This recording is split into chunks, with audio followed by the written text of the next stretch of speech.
اعوذ باللہ من الشیطان الرجیم بسم اللہ الرحمن الرحیم وبہ نستعین وہو خیر ناصر ومعین اما بعد فقال اللہ تبارک وتعالی فی کتابہ المجید وفرقانہ الحمید لقد کان لکم فی رسول اللہ اسوۃ حسنہ لمن کان یرجو اللہ والیوم الآخر وذکر اللہ کثیرا۔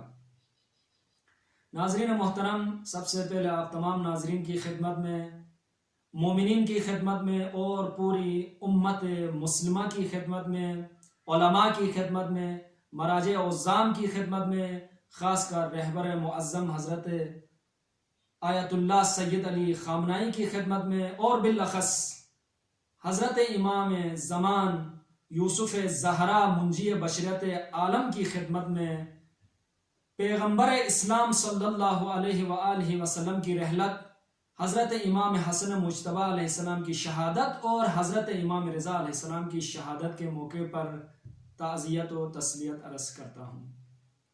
ناظرین محترم، جس آیت کو پڑھنے کا یا تلاوت کرنے کا شرف حاصل کیا، اس آیت میں خداوند متعال ارشاد فرماتا ہے لَقَدْ كَانَ لَكُمْ فِي رَسُولِ اللَّهِ أُسْوَةٌ حَسَنَةٌ، بتحقیق رسول کی زندگی تمہارے لیے نمونے عمل ہے، رسول کی زندگی میں تمہارے لیے نمونے عمل ہے۔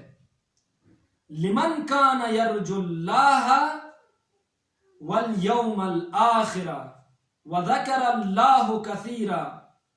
ناظرین محترم، خداوند متعال نے رسول مکرم اسلام کی زندگی ہم سب کے لیے، ہمارے لیے، مسلمانوں کے لیے نمونے عمل قرار دیا ہے۔ اب جب رسول اللہ کی زندگی ہمارے لیے نمونے عمل قرار دی گئی ہے تو ہمیں رسول اللہ کی زندگی کو اختیار کرنا چاہیے، رسول اللہ کی زندگی کا مطالعہ کرنا چاہیے، اس کے بعد اس زندگی پر، اس نمونے عمل پر عمل کرنے کی کوشش کرنی چاہیے۔ لہٰذا آیت نے خود بتایا ہے کہ رسول اللہ کی زندگی کن لوگوں کے لیے نمونے عمل ہے۔ آیت نے ایسے لوگ جن کے لیے رسول اللہ کی زندگی نمونے عمل ہے ان کی 3 خصوصیات بیان کی ہیں۔ پہلی خصوصیت لمن کان یرجو اللہ، وہ لوگ جن کے لیے رسول کی زندگی نمونے عمل ہے وہ خدا پہ امید رکھتے ہیں، خدا پہ اعتقاد رکھتے ہیں۔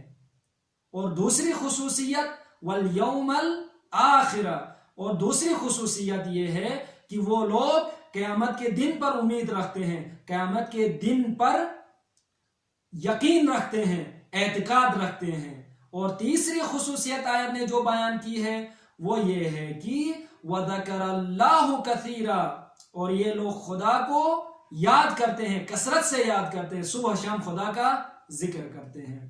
تو ناظرین محترم، خداوند متعال نے رسول مکرم اسلام کی زندگی ہمارے لیے نمونے عمل قرار دیا ہے، ہمارے لیے آئیڈیل قرار دیا ہے۔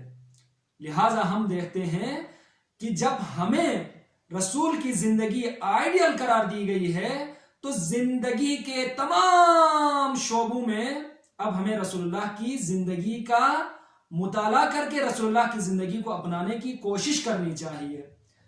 گھر کے اندر، معاشرے میں، اسی طرح سے زندگی کے ہر شعبے میں ہمیں رسول اللہ کی زندگی اختیار کرنے کی ضرورت ہے۔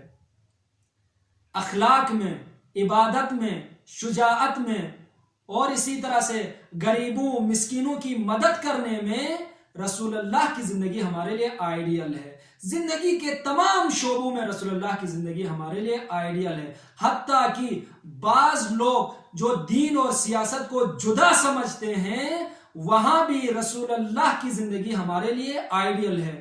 رسول کی زندگی ہمارے لیے سیاست میں بھی آئیڈیل ہے، ہم سیاست بھی رسول اللہ سے لیتے ہیں، ہم دین بھی رسول اللہ سے لیتے ہیں، یعنی ہمارا سیاسی اور دینی رہنما دونوں ہمارے رسول ہیں، ہم دین بھی رسول سے لیتے ہیں، ہم سیاست بھی رسول سے لیتے ہیں۔ لہٰذا سیاست کے میدان میں بھی رسول اللہ ہمارے لیے آئیڈیل ہے۔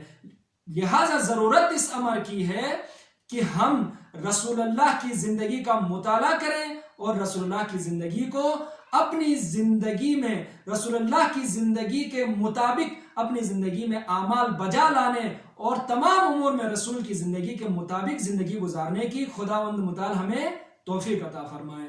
لہٰذا کوشش یہ ہونی چاہیے کہ ہم زندگی کے ہر پہلو میں رسول اللہ کی زندگی کا مطالعہ کریں اور رسول اللہ کی زندگی کو اپنانے کی کوشش کریں۔ آخر میں دعا کرتا ہوں کہ خداوند متعال ہمیں رسول اللہ کی زندگی کو پڑھ کر اس کو سمجھ کر اب اس پر عمل کرنے کی توفیق عطا فرمائے۔ وآخر دعوانا ان الحمد للہ رب العالمین۔